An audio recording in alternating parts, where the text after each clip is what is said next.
YTN 라디오의 신일의 뉴스 정면 승부 3부 정면 인터뷰로 시작할 텐데요. 더불어민주당 박균택 의원 전화 연결돼 있습니다. 의원님 나와 계시죠? 예, 안녕하십니까. 박균택입니다. 예. 지금 박균택 의원께서도 지역구가 이제 광주시잖아요. 그죠? 예, 그렇습니다. 그렇기 때문에 지금 이 무안공항에서 발생한 여객기 참사 이 부분 때문에라도 좀 그쪽으로 내려가 계신 것 같은데 맞습니까? 아, 예, 맞습니다. 그래서 지금 그 전화로 응하고 있는 인터뷰 응하고 있는 상태입니다. 예, 예. 지금 어떻게 현장에서 수습이 좀 잘 되고 있습니까? 어떻습니까? 예, 지금 이제 어제 사고 소식을 접한 후에 바로 이제 현장으로 달려갔고 또 오늘도 현장에 갔다가 잠시 또 이 광주에서 분향을 하기 위해서 참여하기 위해서 지금 온 상태입니다. 아무튼 지금 이제 그 정부의 특별재난 지역 선포라든가 중앙재난대책본부 가동 등으로 나름대로 수습은 진행 중인 것 같습니다. 그리고 또 정부와 그 지방정부의 그 관계 공무원들이 헌신적으로 나서고 있고 또 자원봉사자들도 많아서 수습은 되어가고는 있지만 아직도 뭔가 좀 체계에 엉성한 부분이 있고 또 가족들의 마음을 잘 반영하지 못하는 한계는 좀 있는 것 같습니다. 그래서 좀 민주당과 국회 역시 현장에서 정부를 돕고 또 그걸 통해서 사고의 조사가 수습 이걸 위해서 제 역할을 다하려고 노력을 하고 있습니다. 예, 지금 박균택 의원께서 체계의 엉성함이라는 표현을 쓰셨는데 그 엉성함이라는 것이 실제로 지금 행안부 장관도 공석이고 국무총리 그러니까 대통령 권한대행도 지금 공석이나 마찬가지고 이런 것과 다시 말해서 이 탄핵과 연관이 돼 있다라고 보십니까? 어떻게 보십니까? 그건 아닌 것 같습니다. 왜 그러냐면은 현장에서 열심히 일을 하고 있는데 예. 가족들의 의사가 잘 현장에서 반영이 잘 안 된다든가 궁금해하는 것을 잘 설명해 주지 못한다든가 이런 문제점에 불과한 것이기 때문에 총리가 있느냐 행안부 장관이 있느냐 여부의 문제는 아닌 것 같고 오히려 국토부 장관도 오고 대통령 권한대행도 오고 또 행안부 차관도 와서 여러 가지 돕고 있기 때문에 총리와 행안부 장관의 부재 상황과는 상관이 없는 문제라고 봅니다. 그러니까 한마디로 얘기해서 민주당이 여태까지 탄핵했던 것과 지금 상황에 있어서의 수습 문제는 전혀 상관이 없다 이렇게 보시는 거군요. 아, 예, 전혀 상관이 없습니다. 알겠습니다. 어쨌든 지금 최대 한도로 사고 수습을 하고 원인 규명을 해야 될 텐데 또 한 가지는 윤석열 대통령의 SNS 언급 있죠. 이번 여객기 참사 어떻게 평가하십니까? 어쨌든 윤석열 대통령 또 피의자이기도 하고 피소추자이기도 한 윤석열 그분도 사람인 이상 마음을 안타까워하고 또 여기에 대해서 어떤 슬픈 마음을 표현하는 것까지는 좋습니다. 근데 대통령 비서실이 나서고 본인이 참여하고 함께하겠다는 식으로 마치 이 좀 불행한 사태를 자기의 정치를 제기하기 위한 이런 수단으로 악용을 하려고 하는 것 이런 태도가 느껴져서 굉장히 불쾌하고 좀 아직도 정신을 못 차리고 있구나. 법제도에 대한 이해를 좀 못하고 있는 사람이구나. 그런 한심함을 느끼고 있습니다.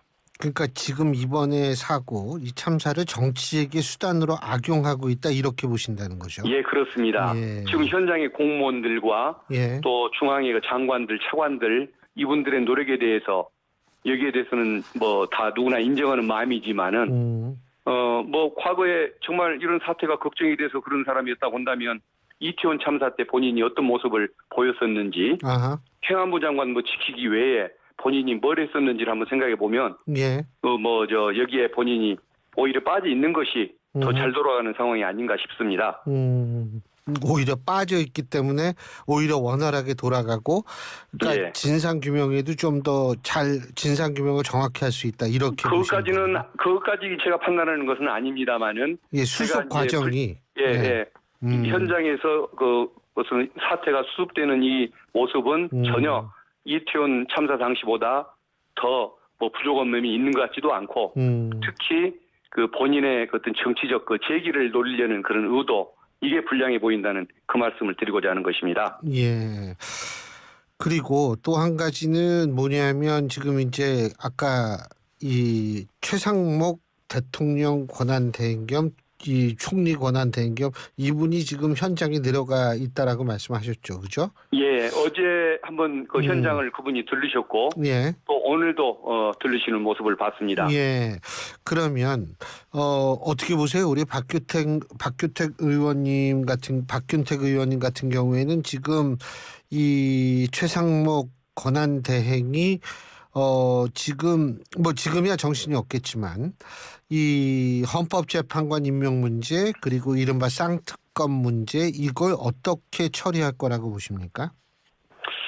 그것은 지금 전망하기는 좀 어렵습니다. 어쨌든 그분이 지금까지 또 뭐 경제 문제에 대한 관심, 애정, 걱정을 많이 표현하는 것을 높게 사고 있고 또 그 뭐 비상계엄 선포 시에도 제일 앞장서서 막으려고 노력했다는 이런 그 얘기가 전해져 오기 때문에 그 부분은 높게 삽니다마는 그래도 지금 본인이 어떤 선택을 할지 이것은 좀 더 지켜봐야 할 것 같다는 생각이 드는데 어쨌든 본인이 윤석열 정권의 어떤 이론이라는 이런 그 소속의식에 의미를 두고 있는지 아니면은 최고의 고위공직자로서 국가와 헌법을 수호해야 할 조속히 전국의 안정을 추구해야 할 책임감을 먼저 느끼고 있는지 그것에 따라서 앞으로 징계 사태는 달라지지 않을까 싶습니다. 어디까지나 가정입니다만 만일 최상목 권한대행이 이 거부권 행사하거나 쌍특검에 대해서 아니면 헌법재판관 임명을 좀 미룬다면 그때는 다시 탄핵 카드를 꺼내 들어야 된다고 보십니까? 아직은 본인이 어떤 선택을 안 했기 때문에 어떤 국가의 안정과도 관련되는 문제를 가정적으로 말씀드리기는 좀 어려운 상황인 것 같습니다. 그렇지만 본인이 지난번에 한덕수 총리의 탄핵을 반대하면서 제일 먼저 내세웠던 논리도 나라의 어떤 정계 안정과 경제 문제 아니었습니까? 그리고 또 경제 주무장관으로서 뭐 환율 문제라든가 경기 문제라든가 이걸 가장 더 신경을 쓰고 있는 그런 인물이기 때문에 정말 그 원칙이고 그게 어떤 진심이었다고 한다면 전국의 안정을 바라면서 신속하게 뭐 헌법재판관 임명이라든가 국회가 결정한 뭐 법안의 시행이라든가 이런 쪽에도 비중을 두고 결정해 줄 것이라고 믿고 있고 만약에 아닐 경우는 어떻게 할 것이냐? 예. 그것은 굉장히 또 극단적인 사태가 초래될 수도 있는 문제이기 때문에 가정적으로 답을 드리고 싶지는 않습니다. 극단적인 사태라 함은 결국은 이제 탄핵 문제다. 뭐 이런 거를 의미하시는 거죠? 예, 그렇죠. 예. 이게 이제 좀 더 신중해야 할 필요는 있겠지만 그럼에도 불구하고 국민 다수의 뜻을 여전히 거역을 한다든가 또 그걸 뭐 안정이라는 이유로 놔뒀다가 오히려 국정의 혼란과 경제의 후퇴와 그다음에 대통령 탄핵 심판 사태의 장기화만 가져올 문제라고 한다면 그때는 또 다른 판단을 할 수밖에 없는 것 아니겠습니까? 그러니까 결국은 얘기를 종합해 보면 탄핵 카드라는 거는 아직 죽은 카드가 아니다. 언제든지 살아날 수 있는 카드다. 이렇게 이해해도 되겠네요. 그죠? 예, 그렇습니다. 대신 그런 카드가 사용되지 않는 상황이 오기를 간절히 바랄 뿐이고 요청을 드리는 바입니다. 하지만 죽은 카드는 아니다. 알겠습니다. 예, 그렇습니다. 지금 또 한 가지는 뭐냐면 민주당에서 지금 관련 법안, 헌법재판관 임명을 두고서 관련 법안을 하나 발의했다고 하더라고요. 예? 예, 제가 발의한 법안이 하나 있습니다. 박 의원님께서 발의하신 건데 그거 어떤 내용이에요?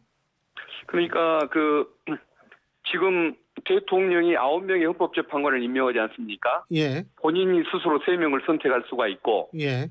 나머지 6명은 국회가 선출하는 3명, 예. 대법원장이 지명하는 3명을 형식적으로 임명을 하게 되어 있습니다. 예. 그러니까 그것은 어떻게 보면은 재량이나 권한이 아니고 책임인 것입니다. 예.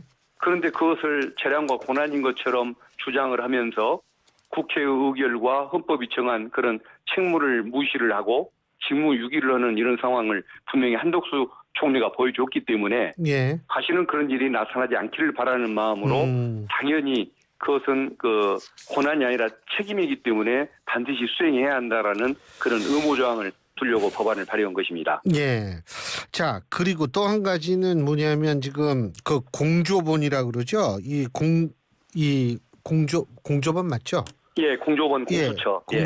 공조본 뭐 이 공수처 국가수사본부 뭐 경찰 이게 다 들어가 있는데요. 이 공조본에서 윤 대통령에 대한 체포영장 청구를 했습니다. 자, 이거 이 사태가 어떻게 전개될 거라고 예상하십니까? 아니 더군다나 박준택 의원님은 검사장 출신이시잖아요. 예, 그렇습니다. 예. 이게 지금 세 번째 불응을 했지 않습니까? 예. 검찰이 그 전에 부른 것까지 포함하면 5번을 소환을 했는데 예. 5번을 나오질 않았습니다. 예. 그리고 심지어는 일부러 경호원들 시켜서 소환장 수령조차 거부를 했지 않습니까? 예. 이것은 형사소송법에서 규정하고 있는 출석 그 불응의 사유가 명백합니다. 예. 그렇다고 한다면 뭐 평등권 원칙에 따라서 당연히 체포가 돼야 하는 것입니다. 예. 특히 본인의 지시를 받은 하수인들은 다 구속이 됐는데 본인만 대통령 신분이라는 이유로 구속이 안 된다고 한다면 어느 국민이 용납하겠습니까? 그래서 예. 공수처가 청구를 했고 법원이 오늘 중으로 저는 발부를 할 수밖에 없다. 당연히 발부할 것이다. 이렇게 예측을 하고 있습니다. 제가 이 법적으로 이거 잘 몰라서 그랬는데 그 지난번에 그 압수수색 영장 압수수색 하려고 그랬을 때도 그 대통령실 쪽에서 못하게 했잖아요. 예? 예, 그렇습니다. 체포는 이게 좀 달라요, 압수수색 영장. 예, 다릅니다. 압수수색을 거부를 해도 대응하기가 어려웠던 것은 국가안보시설에 대해서 시설의 장이 허가하지 않으면 압수수색할 수 없다고 법에 규정을 하고 있습니다. 예. 그리고 형사소송법의 근거를 두고 거부를 했기 때문에 그걸 좀 부당하긴 해도 달리 그 대응할 방법이 없었는데 예. 체포라는 것은 국가안보와는 무관한 문제 아닙니까? 시정에 관한 문제고 예. 그렇기 때문에 체포영장을 법관이 발부한 영장에 따라서 집행하려고 하는데 예. 경호원들이 방해를 한다고 한다면 그 경호원은 그 특수공무집행 방해 범죄를 저지르는 겁니다. 그러면 그 경호원들이 한 명 한 명 다 구속이 돼야 합니다. 예. 체포가 되고 그러다 보면 윤석열 피의자가 그 견디지를 못하고 결국은 체포에 응할 수밖에 없고 또 한 가지 중요한 것은 경호처장이 경찰 출신 아닙니까? 항상 판사가 발부한 영장을 집행해 오던 사람이 이번에는 집행할 수 없다라고 부정할 근거가 없기 때문에 결국은 아마 저항조차 않고 스스로 응할 수밖에 없다고 그렇게 판단하고 있습니다. 그렇군요. 아 그리고 또 김용현 전 국방장관 측에서 한동훈 전 대표, 이재명 대표, 그 다음에 박주민 의원 이 세 분을 포교령법 위반으로 고소를 한 모양인데 이건 어떻게 보세요? 예, 그 위헌 유법안 그 계엄으로서 내란 범죄나 다름없는 거 아닙니까? 예. 근데 그렇다면 이것은 원천 무효입니다. 예. 근데 그것에 근거해서 내려진 포고령을 근거로 고소를 한다고 하는 것인데 이것은 그 어떤 아주 위법하고 무효한 명령이기 때문에 따를 의무가 없는 겁니다. 근데 그걸 따르지 않았으니까 막 고소를 하겠다라고 얘기하는 것은 조금 표현이 좀 과할지는 모르겠지만 솔직히 표현하면 이것은 그냥 범죄자들의 마지막 발악이다. 이렇게 표현하고 싶습니다. 근데 그 발악이라는 것이 조금 무서움이라도 느껴지면 좋겠는데 그냥 웃기다는 생각밖에는 안 듭니다. 코미디 같은 일이죠. 그래서 어떤 반박할 가치도 느껴지지 않는 억지 주장이다. 이렇게 평가를 하고 싶습니다. 지금 김용현 전 국방장관 얘기가 나왔으니까 말인데 지금 그 윤 대통령 측의 석동현 변호사는 검찰이 그 김용현 전 국방장관 공소장에 적시한 그 12.3 비상계엄 당시의 윤 대통령 지시 내용에 대해서 상당 부분이 거짓이다. 지금 이렇게 반박하고 있는데 이 부분은 어떻게 판단하십니까? 지시를 받은 사령관들이 다 하나하나 구체적으로 증언을 했습니다. 예. 그리고 그 지시를 받은 사람들이 그 행동했던 그 내용이 있고 국회 출입을 통제했던 것이 있고 예. 그다음에 지급받은 실탄함이 사진으로 찍혀서 보도가 됐지 않습니까? 예. 그리고 또 계엄군 전체가 1만 발 이상의 실탄을 지급받은 사실도 다 드러나고 이런 지금 상황에서 그런 주장을 한다는 것은 손바닥으로 하늘을 가리는 것과 뭐가 다르겠습니까? 그래서 이렇게 어떤 아니면 말고식의 이런 주장, 이런 논점을 흐리려는 이런 그 주장들은 스스로 그 어떤 대통령 변호사 자격도 없는 거고 그걸 또 뒤에서 그 즐기고 있는 그 윤석열 대통령은 대통령으로서 자격이 없기 때문에 빨리 끌려 나와야 할 사람이라는 평가밖에는 못 받을 것 같습니다. 이거 재판에서 말이에요. 딴 사람들하고 딴 사람들은 다 공통된 얘기를 하는데 혼자 다른 얘기를 한다. 이렇게 되면 보통 재판이 어떻게 전개됩니까? 그런 경우는 신빙성이 있는 사람들의 말을 토대로 증거를 삼아서 유죄를 인정할 수밖에 없고 결국은 반성의 빛이 없고 뻔뻔하기 때문에 엄벌에 채울 수밖에 없다고 해서 형량이 높아지는 결과로 나타나게 될 것입니다. 그러니까 지금 같은 경우에 신빙성은 아무래도 다른 지금 구속돼 있는 그 장성들의 얘기가 더 신빙성이 있게 될 것이다 이 말씀이신 것 같아요. 그죠? 예, 그렇습니다. 예, 그분들이 거짓말을 해야 할 이유가 없는 거 아닙니까? 예. 오히려 그 명령 때문에 희생을 당한 그 과정들 때문에 예. 갈등을 하고 고뇌했던 내용들이 수사 과정에서 행동하는 과정에서 다 드러났는데 그 말을 안 믿으면 누구 말을 믿겠습니까? 예. 예. 알겠습니다. 예, 그럼 오늘 말씀 여기까지 듣겠습니다. 고맙습니다. 예, 감사합니다. 예, 더불어민주당 박균택 의원이었습니다.